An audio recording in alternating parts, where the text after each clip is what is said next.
ஆந்திர மாநிலம் ரேணிகுண்டா ரயில் நிலையத்தில் கைது செய்யப்பட்டுள்ள தமிழர்கள் எந்தவித விசாரணையும் இன்றி காவல் நிலையத்திலேயே அடைத்து வைக்கப்பட்டுள்ளனர். அவர்களை பற்றிய விவரங்களை கூட அளிப்பதற்கு ஆந்திர போலீசார் மறுப்பதாக கூறுகின்றனர். அங்கிருக்கும் நமது சிறப்பு செய்தியாளர் தேவா, அவரிடம் மேலும் விவரங்களை கேட்கலாம். தேவா, ஆந்திர தமிழர்கள் தற்போதைய நிலை என்ன? அது மட்டும் இல்லாமல் அவர்கள் மீது என்னென்ன குற்றங்கள் முன்வைக்கப்பட்டிருக்கு? ராஜலட்சுமி, நேற்று சென்னையிலிருந்து திருப்பதி வந்த விரைவு ரயிலில் வந்திருந்த 32 தமிழர்களை ரேணிகுண்டா காவல்துறையினர் நேற்று ரேணிகுண்டா ரயில் நிலையத்திலே கைது செய்திருக்கிறார்கள். அதாவது இந்த கைதானது நேற்று காலையிலே அங்கே காளஹஸ்தி அருகில் உள்ள ஏற்பேடு மலைப்பகுதியிலே சந்தேகத்திற்கிடமான வகையிலே பிடித்திருந்த 4 பேர் அளித்த தகவலின் பேரிலேயே அந்த 32 பேரை பிடித்ததாக ரேணிகுண்டா காவல்துறையினர் தெரிவித்திருக்கிறார்கள். அதாவது அவர் நேற்று அந்த சந்தேகத்தின் அடிப்படையிலே வந்திருந்த அந்த விரைவு ரயிலை ஒவ்வொரு பெட்டியாக இந்த சிறப்பு காவல் பிரிவினர், அதாவது இந்த செம்மர கடத்தல் தடுப்பு பிரிவு காவல்துறையினர் ஒவ்வொரு பெட்டியாக சோதனை செய்திருக்கிறார்கள். இதிலே 37 பேரை அவர்கள் கண்டறிந்துள்ளதாகவும் அந்த 5 பேர் அதிலிருந்து தப்பி ஓடிவிட்டதாகவும் தாங்கள் பிடித்திருந்த 32 பேரை மட்டும் தற்பொழுது இந்த நேற்று இரவு முதல் இந்த ரேணிகுண்டா காவல் நிலையத்திலே வைத்திருக்கிறார்கள். அவர்களிடமிருந்து உணவு சமைப்பதற்கு தேவையான பருப்பு, அரிசி வகைகள், அதோடு தவிர கோடாரி உள்ளிட்ட மர அறுக்கும் சாதனங்களும் பிடிக்கப்பட்டுள்ளதாக ரேணிகுண்டா காவல்துறையினர் தெரிவித்திருக்கிறார்கள். இந்த காவல் நிலையமானது ஒரு நகர்ப்புறத்தில் இருக்கக்கூடிய ஒரு சாதாரண காவல் நிலையம். இந்த காவல் நிலையத்திலே தான் 32 பேரும் நேற்று இரவு 7:30 மணி முதல் இங்கேதான் தங்க வைக்கப்பட்டுள்ளனர். இந்த காவல் நிலையமானது அடிப்படை வசதிகள் மிகவும் குறைவான காவல் நிலையம். அதாவது காவலர்கள் மட்டுமே பயன்படுத்தக்கூடிய அளவில் கழிவறை உள்ள நிலையம். இந்த நிலையில இந்த 32 பேரும் நேற்று இரவு 7:30 மணி முதல் தற்போது நிலவரப்படி தற்போது வரை இங்கேதான் வைக்கப்பட்டுள்ளனர். இந்த நிலையில் அவர்களுக்கு முறையான அடிப்படை வசதிகள் செய்து தரப்படவில்லை என்றும் கூறப்படுகிறது. மேலும் இந்த 32 பேரும் எந்த பகுதியைச் சேர்ந்தவர்கள், அவர்கள் எங்கிருந்து வந்தார்கள் என்ற விவரத்தையும் காவல்துறையினர் இதுவரை வெளியிடப்படவில்லை. அது தவிர அந்த 32 பேர் தொடர்பாக இதுவரை அவர்கள் உறவினர் யாரும் இங்கு தற்போது வரை பார்க்கவில்லை. ராஜலட்சுமி, இந்த 32 தமிழர்களையும் எப்போது நீதிமன்றத்தில் ஆஜர்படுத்த இருக்காங்க?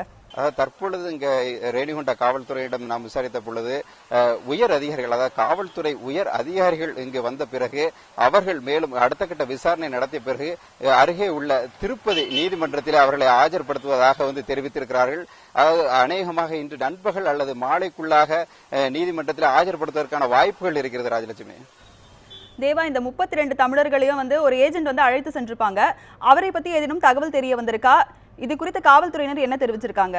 அதாவது இந்த செம்மர கடத்தல் பின்னணியை குறித்து ஆராய்ந்தோம் என்றால், அதாவது கடந்த 2013ஆம் ஆண்டிலிருந்து நாம் இதை பார்க்க வேண்டியிருக்கிறது. அதாவது அதற்கு முன்பாகவே இந்த செம்மர கடத்தலானது நிகழ்ந்து கொண்டு வந்திருந்தாலும் அந்த 2013ஆம் ஆண்டு இந்த ஆந்திர பகுதியில் உள்ள வனத்திலே, அதாவது பெரும்பாலும் இந்த கிழக்கு தொடர்ச்சி மலைப்பகுதியிலே தான் இந்த செம்மரமானது வளர்வதாக கூறப்படுகிறது. இந்த நிலையில் இந்த ஆந்திர வனக்காவலர்கள் 2 பேர் இந்த செம்மர கடத்தல் நிகழ்வின் போது அடித்து கொல்லப்பட்டதாக தகவல் பரவியது. இதனை அடுத்து இந்த செம்மர கடத்தல்காரர்களை தடுக்கும் நடவடிக்கையில் ஆந்திர அரசு ஈடுபட்டது. இதனைத் தொடர்ந்து பல்வேறு கட்ட கைதுகள் நடைபெற்று வந்தது. மிக குறிப்பாக கடந்த 2014ஆம் ஆண்டு இதே ரேணிகுண்டா ரயில் நிலையத்தில் 230 பேரை இந்த ஆந்திர காவல்துறையினர் கைது செய்தனர். அந்த கைதானது மிக பெரிய கைதாக பார்க்கப்பட்டது. அவர்கள் அனைவரும் இந்த செம்மரம் வெட்டுவதற்காகவே வந்தனர். அதுவும் குறிப்பாக தமிழக பகுதியைச் சேர்ந்தவர்கள் என்றும் கூறப்பட்டது. அதனைத் தொடர்ந்து பல்வேறு கட்டங்களில் அவ்வப்போது, அதாவது அந்த கடத்தலில் ஈடுபட்ட நிகழ்வின் போதுதான் கைது செய்யப்பட்டதாக காவல்துறையினால் கூறப்பட்டது. அதாவது கடந்த ஜூலை மாதம், அக்டோபர் மாதம் என பல்வேறு காலகட்டங்களில் 50 பேர் 40 பேர் என ஒவ்வொரு, அதாவது கடத்தலின் போது ஈடுபட்டதாக சொல்லி அந்த கடத்தல் வாகனங்களும் பிடிப்பட்டதாக ஆந்திர வனத்துறையினர் தெரிவித்தனர். இந்த நிலையில் இந்த தற்பொழுது செய்யப்பட்டுள்ள கைது மிக பெரிய அளவில் ஒரு 32 பேரை பிடித்து வைத்திருக்கிறார்கள். இந்த 32 பேரும் குறிப்பாக இது செம்மரம் வெட்டுவதற்காகத்தான் வந்தார்களா என்பது எந்த அளவுக்குமே உறுதியாக இதுவரை கூறப்படவில்லை. ஏனென்றால் அவர்களிடம் மரபெட்டும் கருவிகள் இருப்பதாக கூறப்பட்டாலும் அவர்கள் வேறு ஏதேனும் கூலி வேலைக்கு வந்தார்களா அல்லது இந்த செம்மரங்களை வெட்டி கடத்துவதற்காகத்தான் வந்தார்களா என்பது எதுவுமே உறுதி செய்யப்படவில்லை. இந்த நிலையில் இந்த பெரும்பாலும் இங்கு வரக்கூடியவர்கள் திருவண்ணாமலை, சேலம் உள்ளிட்ட பகுதிகளைச் சேர்ந்த, அதாவது பின்தங்கிய பொருளாதாரத்தில் பின்தங்கிய மக்கள் தான் இதுபோன்ற கூலி வேலைக்கு வருகிறார்கள். இந்த நிலையில் அவர்கள் இங்கு நேரடி எந்த விதமான தொடர்பும் இல்லாமல் இங்கு உள்ள முக்கிய பிரமுகர்கள் அல்லது தொழிலதிபர்களின் மேற்பார்வையில் அவர்களுக்கென சில பிரதிநிதிகள் மூலமாக தான் இங்கே வருகிறார்கள். அந்த பிரதிநிதிகள் அவ்வப்பொழுது கைது செய்யப்பட்டாலும் அவர்கள் உடனடியாக விடுதலை செய்யப்பட்டு விடுகிறார்கள் என்றே கூறப்படுகிறது.